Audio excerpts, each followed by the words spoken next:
Você deve ter visto nos últimos dias a notícia de que o humorista Gustavo Mendes, que ficou famoso por interpretar ali a Dilma Rousseff, né? Ele fazia ali imitações da Dilma Rousseff, a ex-presidente, e ele apareceu todo machucado uns dias atrás, dizendo que ele foi vítima de uma tentativa de assalto, etc, etc e etc.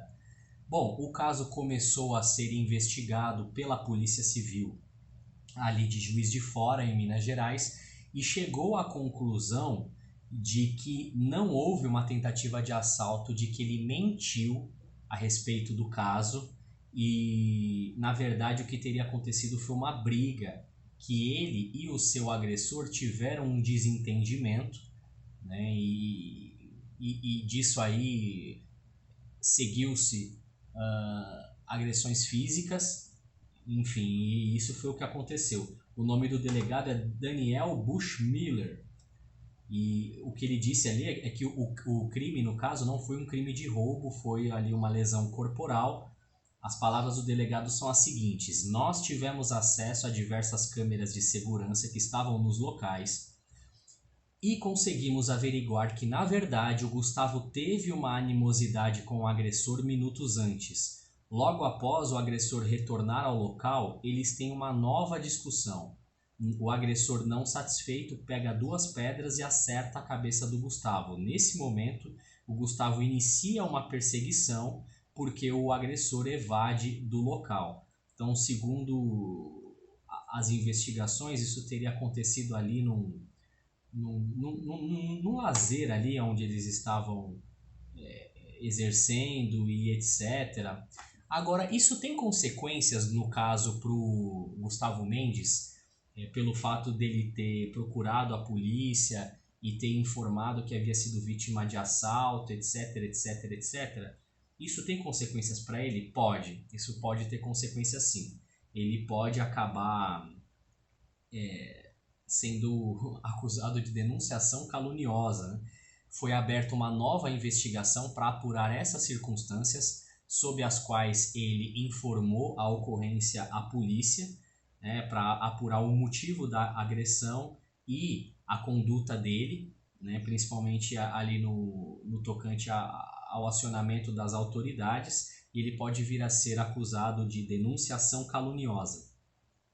Uma dúvida que muitas pessoas têm, né?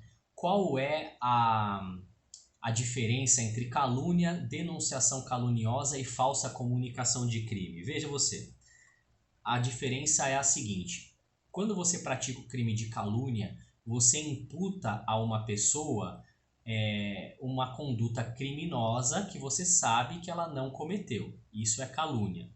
Quando você tem ali a denunciação caluniosa, no caso, você não apenas imputa essa conduta à pessoa, mas você aciona as autoridades públicas, entende? Em torno de um fato, que assim, uma situação que efetivamente aconteceu, mas que você sabe que não foi a pessoa que praticou.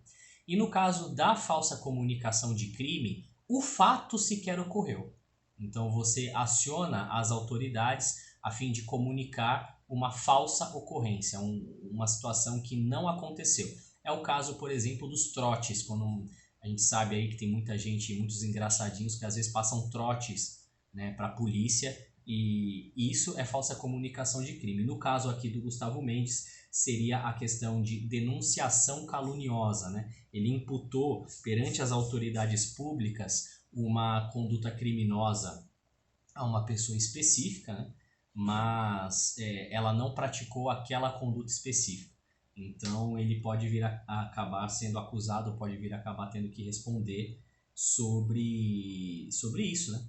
Vamos aguardar os desdobramentos do fato e nós vamos comentando as notícias envolvendo ali direito penal, etc, etc, e aproveitando para explicar alguns conceitos de direito penal, direito processual penal, execução penal, tá bom?